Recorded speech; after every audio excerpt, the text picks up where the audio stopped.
Vamos lá, pessoal. Boa noite. Nós estamos começando a mentoria de hoje aqui. Nós vamos falar principalmente sobre crise energética global. O que está acontecendo no Brasil e no mundo? Inflação. O negócio vai disparar, não vai disparar, vai cair? O que vai acontecer? O apocalipse. Estão falando aí da crise internacional. Vai faltar energia no mundo. Enfim, cara, isso afeta muito. Isso afeta muito a economia global, né? Isso afeta muito também o que está acontecendo aqui no Brasil, nossa economia aqui no Brasil, e a gente vai abordar isso agora nos mínimos detalhes, né? Tinha alguém que falava assim, nos mínimos detalhes, né? Vamos fazer uma produção por região, consumo também por região, para a gente entender o que está acontecendo, preço dos combustíveis, peso no indicador de inflação, impacto na economia e nas políticas internacionais. Depois disso a gente vai passar para o Ibov, né? Isso aí, com o Gustavo. uma olhada no Ibov, mas voltando para a parte técnica, o que a gente está vendo, o volume, os indicadores e depois um giro aqui rápido aqui pelos setores. Vai conseguir falar de PetroRio hoje? Não, vai ficar para a semana que vem porque essa pauta parte é grande, de né? energia vai tomar bastante. Ah, aqui na próxima mentoria. Mentoria. Fui pego. Então já se prepara, cara. Hoje é aula de petróleo. Semana que vem, PetroRio para a galera. Beleza? Então vamos lá. Primeira coisa que a gente tem que falar é o seguinte. Olha só que interessante, que são as indicações que a gente pegou de um relatório, tá, oficial sobre inflações aí do mundo. Tá? É uma entidade, uma organização que acompanha aí o consumo de energia no mundo. Energia renovável, energia não renovável, energia de combustível, carbono, tá? Então a gente vai dar um panorama em tudo aqui para a gente poder falar. Pô, mas a inflação, a gasolina está subindo, o que está acontecendo com a Petrobras, enfim, para falar tudo sobre isso aí, a gente tem que entender detalhe a detalhe o que está acontecendo, beleza? Então olha só, esse gráfico que eu vou mostrar para vocês agora está a demanda de energia global e emissão de carbono. Olha que interessante, nesse gráfico aqui em azul, tá? Em azul, a gente tem aqui, ó. Deixa eu deixar aqui o apontador, beleza. Olha só, esse gráfico aqui em azul, nós temos aqui o consumo de energia, e é isso aqui desde 1940. Olha, cara, isso aqui me deixou, assim, realmente muito intrigado, né? Como que a mudança de energia elétrica, de consumo de energia no mundo vem diminuindo, né? Você tem picos aqui de geralmente um ano para o outro, você tem um consumo de energia apenas de 5%. Interessante isso, né? Porque você vê a escala industrial aumentando, mas ao mesmo tempo ela se torna mais eficiente. Se você pegar a produção mundial aqui dos anos 2000 para cá, aumentou muito. Em contrapartida, você também tem uma melhor performance aí da indústria, dos componentes, para consumir um pouco menos de energia, demandando menos, né? Senão a gente ia ter que ter uma energia infinita aqui. E olha que interessante que com a queda do consumo de energia em 2020, tá? A gente vai trazer muitos dados aqui de 2020, que é um ano fechado, e a gente vai entender aí depois o cenário de 2021. Olha a diferença aqui da emissão de carbono. Olha que interessante, então está muito ligado, né? Você está falando assim de aquecimento global, você está falando de emissão de carbono, você está falando sim de produção de energia elétrica. Esse é o grande paradoxo da atualidade, né? Da era pós-moderna, vamos dizer assim, pós-revolução industrial, aí, enfim, esse cenário todo que a gente tem. Esse é o grande gargalo. Produzir energia, aumentar a produção, um mundo cada vez maior, com mais pessoas, mas sem poluí-lo tanto, tá? Porque esse aqui é o grande desafio. E aí a gente vai entrar em detalhes sobre isso. Dá uma olhada nesse gráfico aqui, o consumo em 2020, e aqui você já começa a entender o que aconteceu, tá? Nesse ano. Vou explicar aqui esse gráfico no detalhe para a gente entender. Primeiro, esse gráficozinho aqui, ó, essa queda aqui em azul, tá? Demanda de consumo de petróleo, tá? Demanda, olha aqui, ó. O verdinho aqui, demanda. Ou seja, a gente tem aqui, na fase 1, de dezembro de 2019 a abril, a gente tem uma diminuição na demanda, ou seja, no consumo de petróleo do mundo. Tá? Que nós estamos falando especificamente de petróleo. A gente tem uma diminuição do consumo de petróleo. Automaticamente, ou seja, o pessoal consumindo menos petróleo e conseguiu diminuir apenas um pouco a produção. Tá? A produção diminui pouco. Ela já vinha, isso que eu falo muito, a produção é lenta, a indústria é lenta, ela não consegue reagir tão rápido. Então, quer dizer, de repente as pessoas param de consumir combustível e a indústria ainda continua produzindo praticamente o mesmo tanto. Né? Faz uma leve redução apenas aí na produção. O que acontece com isso? Aumenta o estoque de petróleo. Dá uma olhada aqui, olha o aumento de estoque de petróleo no mundo. Tá? Nessa fase 1 aqui. Temos a fase 2, o processo inverso. De repente, a partir de abril, você tem um aumento na demanda, pessoas querendo comprar mais combustível, mais energia, e o que você tem? Uma diminuição da produção. Cara, isso aqui é o grande problema de Banco Central O grande problema de gestores, o grande problema de uma economia, né, de você gerir uma economia de um país é isso. Você equilibrar a oferta e demanda para você não ter essas desavenças, né, tão grande. E aí você tem no segundo cenário o quê? Pessoal consumindo muito, e aí a indústria, que se demorou para desligar os equipamentos, acaba agora tendo uma redução de produção. Mas observe que o estoque, ele acaba se equilibrando. Se equilibra aqui, né? Você tem um consumo aqui desse estoque ligeiramente pequeno. E aí, observe o seguinte, olha que interessante, cara. Pré-pandemia, olha o nível de estoque global, olha o nível de estoque atual. Nós estamos vivendo, na verdade, aqui a gente vai explicar um pouco disso, de uma crise de ansiedade. Meu amigo, você já vai entender onde que eu vou chegar nisso aqui, tá? Estamos vivendo uma crise de ansiedade de combustível mundial. Nessa terceira fase, de agosto a dezembro, e aí de 2020, nós temos a demanda aumentando, né? Menos um pouco do que a fase 2, mas a gente já também religa os equipamentos aqui e aumenta um pouco a cadeia produtiva. Olha o estoque, ainda alto. Tá? E aqui a gente tem o preço do barril do petróleo, Brent. Então, quando diminui o consumo, demora para refletir no preço.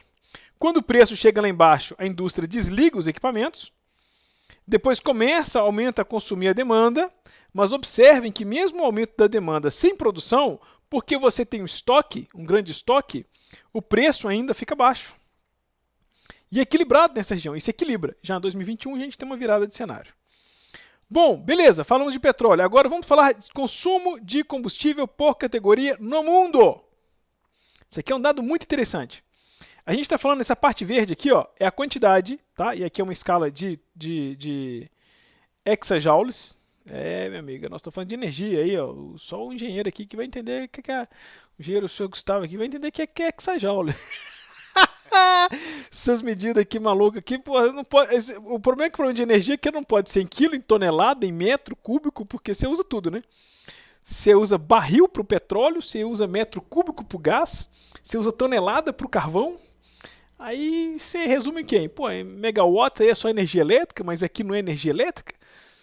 Daí você usa o quê? Megajoules, exajoule, não é megajoule, exajoules. Aí você já imaginou a escala da criança aí. Mas vamos lá, vamos voltar aqui. Óleo. A linha verde é o óleo, a quantidade, o maior consumo de energia elétrica no mundo vem do petróleo. A segunda do gás natural, que é derivado do petróleo, né? A terceira, carvão. Cara, olha a quantidade de carvão que é utilizado no mundo. Pô, é muita coisa, cara. Muita coisa. Depois do carvão, a gente tem energia nuclear, esse amarelinho aqui. Depois, azul, a gente tem hidrelétricas. Bem estável, né? Inclusive. Consumo de energia pura, energia elétrica, assim, hidrelétrica. E essa parte marrom aqui, que começou depois de 2010 a ter uma certa expressão, antes dos anos 2000 era praticamente zero, energias renováveis. É engraçado porque a energia nuclear ela pode ser considerada renovável? Eu não sei, mas eu sei que a energia elétrica, hidroelétrica pode ser considerada energia renovável, né? Porque a água volta de novo através da chuva. Mas a nuclear talvez não, porque você gera o insumo do urânio lá e tem que acabar, né? Mas só um drops técnico aí que nada a ver. Mas volta para cá, vamos lá! Você tem agora a distribuição de energia primária no mundo. Olha que interessante. A gente tem um aumento aqui na produção, ou seja, consome muito óleo, mas olha o que a gente está falando aqui. A distribuição em porcentagem de consumo no mundo vem diminuindo. Ou seja, o mundo, desde 2005 para cá, vem diminuindo o consumo de petróleo, apesar ainda de ser o que maior consome. Ou seja, mas em porcentagem, né, ou seja, em quantidade, ele é o que mais consome, mas ele vem diminuindo aí a sua expressão, a sua força, o seu tamanho. Tá? Muito interessante isso. Lembrando um detalhe aqui também, que nessa parte cinza, ele diminuiu, o cinza aqui é o carvão, tá? Ele diminuiu porque 2020, mas 2019 ele era ainda superior, tá? Era o segundo que mais consumia. Então a gente usa ainda muita energia suja, né? Queima de combustível, direto, e ainda depois queima de carvão. Então a gente tem diminuição aqui do petróleo, a gente tem uma estabilização de 2015 para cá, uma diminuição do carvão. A gente vai explicar quem consome mais carvão nesse mundo. O gás natural vem subindo como uma alternativa, principalmente pela Europa, e o carvão aqui na Ásia, tá? Em azul, hidrelétrica bem estável. E aí eu vou explicar por que o mundo não faz mais hidrelétrica. Porque hidrelétrica, cara, assim, em regiões de conflito é um problema. Se você pensar assim, a gente não tem muito conflito armamentista aqui na América do Sul. Nem na América do Norte teve tanto, né? Você teve ali na guerra ali alguns ataques ali mais a ilhas, Havaí, você teve um ataque ali no ligeiro no Pacífico ali, mas assim, você não teve grandes conflitos nas Américas. Na África também nem tanto, né? Na África mais ao sul da África ali nem tanto. Mas a Ásia teve muito conflito, Europa principalmente o epicentro. A Oceania também passa liso disso aí. Então quer dizer, Europa e Ásia e Oriente Médio têm uma resistência muito grande para utilizar hidrelétricas. Por quê? Cara, porque hidrelétrica, meu amigo, em estado de guerra, numa situação de guerra, é o alvo, assim, vira um alvo vermelho. Você imagina, você produz muita energia, você manda um míssil, destrói a hidrelétrica, você provoca inundação, crise social, falta de energia. Acabou. Entendeu? Problemão que você tem aí. Pô, Felipe, mas a usina nuclear pode ser, cara, mas assim, vamos lá. Se você faz um ataque à usina nuclear, meu irmão, você tá caçando briga com o mundo, né? Porque aí já virou, é igual você fazer um armamento biológico. Aí você já apelou, né? Então, assim, hidrelétrica é uma coisa que é um alvo preferencial. Então, por isso que não se usa muito hidrelétrica ali nesses países que têm um histórico de conflito, tá? Voltando aqui para nossa região, energia nuclear também você tem um estigma muito grande depois de Chernobyl. O Bill Gates está tentando acabar um pouco com isso aí, fez até um documentário falando da energia nuclear, a fissão nuclear. E a gente tem um aumento aqui, ó, nas energias renováveis, que seriam eólica, do vento, e solar, tá? Bom, olha aqui outro gráfico interessante, pessoal. Tudo isso aqui de fonte, tá? Da EPE, que é uma instituição que faz o controle de combustíveis no mundo, tá? A gente pegou um dado bem atualizado aqui. Olha só na América do Norte, e aí Estados Unidos, México, Canadá, nós temos em verde o consumo aqui. Cara, faltou a legenda, né? Mas eu lembro aqui, o verdinho aqui, ó, é o combustível, tá? É o mesmo do anterior aqui, ó. Acho que ele ficou para baixo aqui, que eu cortei um pouquinho. Mas vamos lá. O verdinho aqui, ele é petróleo. Vermelho, gás natural. Tá? Então você vê assim, na América do Norte, tá? Vamos fazer uma análise rápida aqui dos principais pontos. A América do Norte consome muito petróleo e muito gás natural, tá? Que vem derivados do petróleo. Então você entende o peso que tem o preço do óleo, do petróleo, para a produção de energia nos Estados Unidos. Ainda tem carvão, tá? Uma parcela aqui considerável de energia renovável. Desculpa, o laranjinha aqui. O laranjinha é energia nuclear. Energia nuclear, hidrelétrica e energia renovável, né? Então você tem uma parte nuclear aqui. Na América Central América Central e do Sul, você tem uma grande produção de hidrelétrica, que é o que eu estou falando, né? São regiões menos conflituosas. Aqui eu imagino que boa parte deve estar puxando isso aqui é Brasil, mas ainda você tem muita queima ainda de combustível, tá vendo? Olha, você tem aqui mais 60% aqui ainda dependendo ainda de petróleo e gás.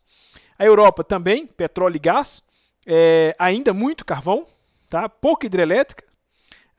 E aqui energia nuclear, né? A França, por exemplo, vem desligando muitas usinas de energia nuclear, a Alemanha também. E está aumentando aqui a produção de energia renovável, seria o campeão aqui, né? A região que mais produziu em energia renovável. A gente vai explicar um pouco sobre isso e justamente o impacto que a Europa está sofrendo agora com isso, tá? O Oriente Médio aqui depende muito do gás. O CIS é Rússia. Muito produção de gás, inclusive um dos maiores produtores. Oriente Médio, muito gás e petróleo. Né? Claro, Oriente Médio aí, cara, olha, quase 90% de gás e petróleo. Também riqueza gigantesca que você tem lá. Agora, olha aqui, meu amigo. Ásia Pacífica. Principalmente China, Índia, aquela turminha toda ali. Olha a quantidade, o peso que você tem de carvão. Olha o peso que você tem na produção de carvão. Cara, é muito grande e é uma energia muito suja, né? Então isso é um problemão que eles têm para resolver. Olha agora, produção de petróleo por região, tá? Quais são os países maiores produtores de petróleo? Estados Unidos, grande produtor de petróleo, tá? E aqui do lado, consumidor. Então você vê que é mais ou menos equilibrado. Os Estados Unidos produz muito, mas também consome muito. Você tem aqui a América do Sul, é um grande produtor de petróleo, também tem um consumo equilibrado ali, condizente. Você já tem a Europa, que é pouco produtor de petróleo e alto consumidor. Olha como a Europa, você já está entendendo onde eu quero chegar. Europa com muito carvão, muito combustível e ela não produz combustível. Você vai entendendo chegar que a Europa, o peso que a Europa tem. Você tem aí o Oriente Médio, grande produtor, pouco consumidor. Você tem aí o Middle East ali, que é o Oriente Médio, região do Oriente Médio, grande produtor, pouco consumidor. Você tem a Ásia, que tem uma produção relativamente pequena, né, o menor aqui na escala, e você tem, meu amigo, um consumo extraordinário de combustível. Olha, vocês estão entendendo onde chegar. Pô, mas beleza, você vê um desequilíbrio muito grande na Europa e na Ásia. Agora, olha que dado interessante. Cara, isso aqui você não vê. Isso aqui já merece seu like. Tudo bem que você está na mentoria aqui ao vivo, mas assim, já merece seu joinha nos comentários aqui. Porque você não vê isso aqui em qualquer lugar. O trabalho que a gente teve para levantar esses dados aqui e mostrar isso. E olha que gráfico interessante. Depois eu posso liberar o material para vocês aí. Esse aqui é a logística, cara, internacional do petróleo no mundo. Olha que interessante, né? Que interessante. Então, como o petróleo ele transita, e eu vou chamar um destaque. O Brasil, aqui, ó, vamos pegar aqui a nossa região. O Brasil, ele vende petróleo para quem? Para a China. O Brasil vende petróleo para os Estados Unidos. Né? Ele vende 36, aqui qual que é a escala, milhões de toneladas para os Estados Unidos. Vende 73 milhões de toneladas para a China. Então, o nosso maior consumidor é a China. O Brasil é um grande exportador de petróleo. E importa 80 bilhões de petróleo. Você vai falar assim, mas não faz sentido. Se a gente vende mais de 100, por que a gente importa 80? Para que a gente faz essa bagunça toda? Vende para fora para depois eu comprar. Porque a gente não consegue refinar o nosso petróleo. E o nosso petróleo é um petróleo bruto, é um petróleo grosso, é um petróleo mais denso. Né? Então ele tem uma qualidade um pouquinho inferior aí, comparado com os outros. Para a gente refinar o petróleo, a gente precisa de um petróleo mais fino, já um pré-refinado, vamos dizer assim. Por isso que a gente compra dos Estados Unidos. Tá? Então fica essa curiosidade aí. Bom, voltando para o gráfico, você vê a logística aqui global no mundo, aqui, você vê o Oriente Médio mandando petróleo para todo mundo.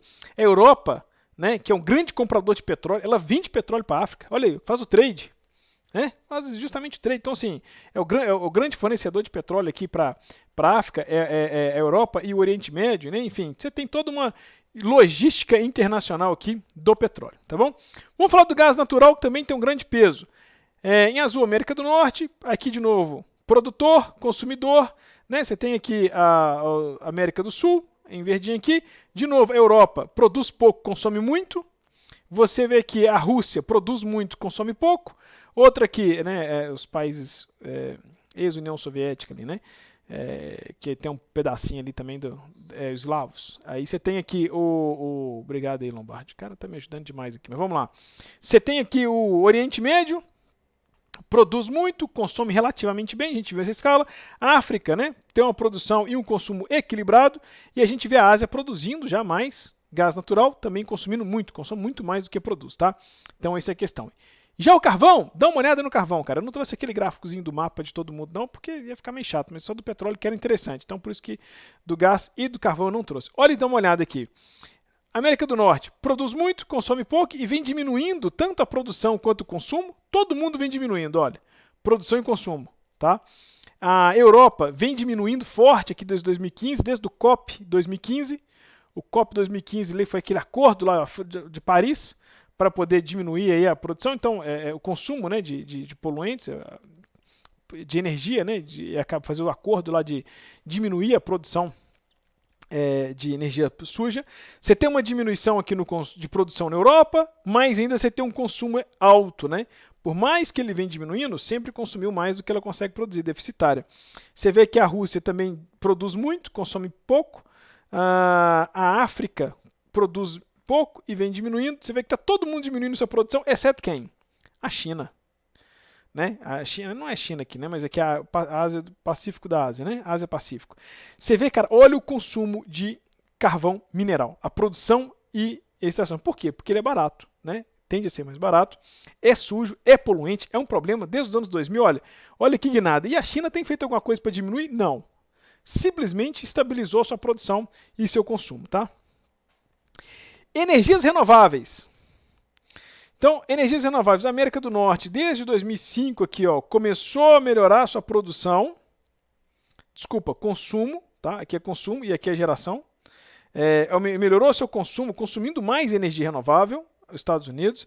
Você vê a América Central e a América do Sul, mais ou menos aqui, vem aumentando, mas nós não temos capilé para investir no assunto, então a gente consome um pouco menos.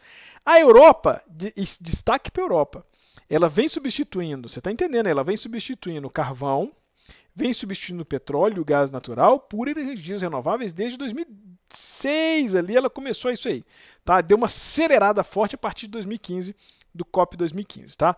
Esse é um dos pontos que a gente quer abordar, quero mostrar, quero que vocês entendam a crise que nós estamos tendo por essa estratégia, tá? Aumentou demais o consumo de energia renovável, a África está começando aqui também, igual nós, falta capilé, só que lá falta mais ainda, e a Ásia, né, vem acelerando forte aí seu consumo em energia renovável por necessidade.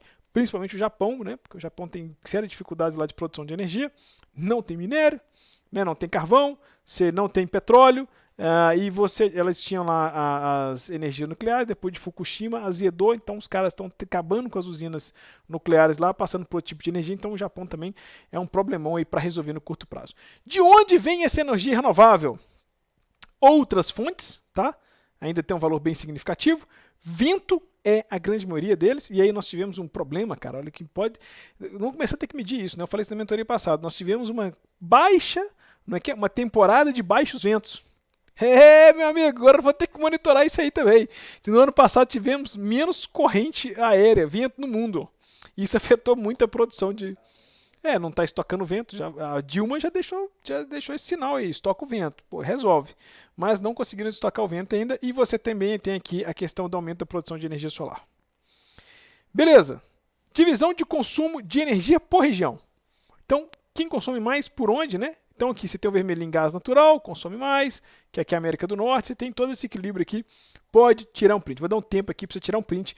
Vou trazer alguns destaques. Primeiro, o Oriente Médio, muito verdinho aqui, ó, é o petróleo, vermelho, gás natural, a gente tem cinza, o carvão, de novo aqui, ó, destaque, né, para a Ásia. Tá? Isso aqui, pessoal, a gente já tinha mostrado no gráfico anterior, esse aqui é um pouco diferente, porque ele é para a produção de energia elétrica. E lá era consumo absoluto. Então, por exemplo, você consome gasolina para abastecer o carro. Não é energia elétrica. Né? É energia, mas não é energia elétrica. Você tem outros consumos aí de energia. Aqui nós estamos falando para a produção de energia elétrica. Olha a dependência que você tem na Ásia de carvão para a produção de energia elétrica. Olha o que você tem aqui na Europa, né? Uma necessidade muito pequena de queima de combustível. Na Europa, ainda há uma necessidade de gás natural, ainda há uma necessidade de grande carvão, e aí é uma substituição ainda, uma dependência muito grande de nuclear, e equilibrando aqui para renováveis. Você pode ver que é a região que mais utiliza, né, energia renovável para produção de energia elétrica. Tá? A gente tem aqui a Rússia, né? Você tem uma produção, dependência grande aqui do petróleo, e os Estados Unidos ligeiramente equilibrado aqui, ainda dependendo muito do gás. Desculpa, a Rússia aqui é gás, que o verdinho é gás, né? Você tem uma dependência ainda grande aqui do gás, vem tentando diminuir essa necessidade. Bom, mais um slide aqui para a gente ver os números, e a gente vai acabar com essa série de slides. Divisão da geração de energia por região. Então, que país que gera mais energia por queima de combustível? Tá? Então, que tipo de combustível é utilizado? Então, olha que interessante, ainda o carvão é predominante, tá, na geração de energia em porcentagem. E a gente vê a energia renovável subindo aqui. Ó. O gás natural praticamente estabilizando desde 2008 para cá. E a gente vê queda aqui no óleo, né, no combustível, no petróleo. A gente vê queda aqui também na energia nuclear, tá? Por esses acidentes aí de Fukushima para cá e tudo. E energias renováveis por região. Né? Você vê de novo a Europa aqui explodindo. Tá? A geração de energia também, ó. Então você vê a Europa consome mais energia porque ela consegue gerar, e aí você tem as outras energias aqui renováveis, né? Todas as regiões do mundo aumentando a sua produção de energia renovável. Beleza? Pessoal, o que eu quero dizer com isso? O que a gente abordou muito aqui, alguns principais pontos, eu quero resumi-los para você. Primeiro, a grande dependência do mundo, principalmente Europa, na dependência, Europa, Estados Unidos e Ásia, na dependência de petróleo para produzir energia elétrica e energia nos seus respectivos países. Tá? Há uma dependência muito grande, sempre existiu essa dependência, sempre existiu, não é nada novo, mas a gente vê o peso do petróleo aí na interferência mundial. E o que aconteceu com o petróleo? Aquele gráfico que eu te mostrei, aquela diferença ali de produção versus consumo. A indústria demora, né? A gente teve esse lockdown, ele cancela o consumo de uma vez, demora para a indústria diminuir a sua produção, depois que ela diminui sua produção, você libera o consumo muito rápido de novo. E aí a indústria não está preparada para absorver esse choque de consumo que acontece súbito, né? Isso gera um custo também, né? Esse repasse, ou seja, esse tempo que a indústria ficou parada, ela repassa esse custo para frente, e aí você gera uma inflação ainda, porque mais gente demandando o produto ao mesmo tempo, a indústria não tem a capacidade de entrega, né? Porque ela não fez estoque, não tem a capacidade de entrega, aumenta-se o preço das coisas, soma-se a isso a enxurrada de dinheiro que os governos do mundo estão dando para as pessoas. Né? A gente já falou isso aqui, você dar dinheiro para as pessoas é um problema, você gera inflação. Não tem jeito, não adianta. Seria muito simples você só ter uma máquina, uma impressora lá e imprimir dinheiro. Isso não funciona. Tá? Se as pessoas ganham dinheiro sem trabalhar, você gera inflação, o preço das coisas sobem. A pessoa perde a noção do valor da coisa e você tem mais dinheiro na economia circulando do que eu posso dizer, né? Do que sendo benfeitorias, riqueza gerada, exatamente. Então, assim, se desequilibra, né? Você tem pouca riqueza sendo gerada com muito dinheiro. Esse dinheiro perde valor, né? Não tem como equilibrar. Então, esses dois fatores, desequilíbrio na compensação, né? Lá no meio da pandemia, eu vou falar aqui agora para ser um genocida, né? Vamos me acusar de genocida aí, mas lá no meio da pandemia, eu quero que vocês entendam de fato. Quando você falou assim, pô, a gente vai gerar uma crise econômica, vai ter um problema na economia, etc e tal, uma segunda onda, né? Falava-se uma segunda, eu falei em abril, tá no início do caos. Ah, uma segunda onda vai ser uma crise econômica. Pô, descobriu que vai ser que é a onda 3. Né? A gente teve um problema de crise sanitária, fez o lockdown por muito mais tempo que se esperava, que eram uns 20 dias ali, como a China fez. E aí o que aconteceu? Gerou inflação no mundo todo, gera esse choque de gestão e a gente está tendo um problema gigantesco aí. Soma-se a isso, a gente fala tempestade perfeita, é desequilíbrio na cadeia produtiva versus consumo. 2. Você tem aí excesso de dinheiro na economia, jogado pelos bancos centrais, aumentando ainda mais o consumo. Esse é o segundo problema. Terceiro problema, cerejinha do bolo, que você tem nesse cenário, a Europa, de 2015 para cá, ela vem mudando sua forma de investir, diminuindo a sua produção barata, vamos dizer assim, ou seja, já com custo amortizado, né? Há anos ela vem investindo lá em carvão mineral e queima de combustível. Há anos ela faz isso. Então, quer dizer, o custo de montar essa indústria já foi amortizado no passado. Então, o custo da produção agora é mais barato. E ela está fazendo o quê? Um novo investimento em tecnologia nova, ainda cara, não faz em escala, com baixa ainda, vamos dizer assim, com baixa produtividade, né? Você produzir energia elétrica através do sol, ela é de baixa produtividade. Ainda a tecnologia vem mudando muito. Então, você faz um investimento, você investe num parque industrial, aí você fala assim, essa tecnologia é razoável, aí daqui 2, 3 anos você tem a tecnologia melhor, você tem que tirar essa tecnologia e colocar outra. Esse processo de substituição, você ainda não reaveu o dinheiro que você tinha gasto no início, enfim, você tem uma série de problemas isso aí. Então, a situação da Europa ter transitado, né, ter feito esse processo de transição de energia renovável de 2015 para cá, nessa velocidade, eliminando a tecnologia antiga, no momento de escassez, ela não consegue produzir o que tinha, né? Vou voltar para o gás e para o carvão, e ela não consegue suprir isso ainda com energia renovável, e ainda tivemos um problema ainda de baixa produção de energia renovável, né? Pelo que ela tinha investido aí nos últimos meses. Aí você tem um choque de preço. Né? Então, soma-se a isso tudo. Então, demonizando aí a questão do aumento do minério, do combustível e tudo, e eu quero trazer alguns dados aqui para você, vamos deixar isso aqui claro. Vamos botar o negócio aqui limpo, bem explicadinho. Olha o próximo gráfico que eu quero mostrar para você aqui. Histórico de preço do petróleo. Subiu 51% em 2021. Sim, subiu pra caramba, tá? 2020 aqui, ó. Começou aqui, né? Deu a queda de 2019, subiu pra caramba aqui, beleza. Subiu 51% em 2021. Subiu. Mas, cara, 2014 tava o dobro do que tá agora. E ninguém tá falando de choque de energia. Olha o impacto. Agora entenda bem, cara. Olha o patamar que o preço vinha em 11, 12, 13, 14.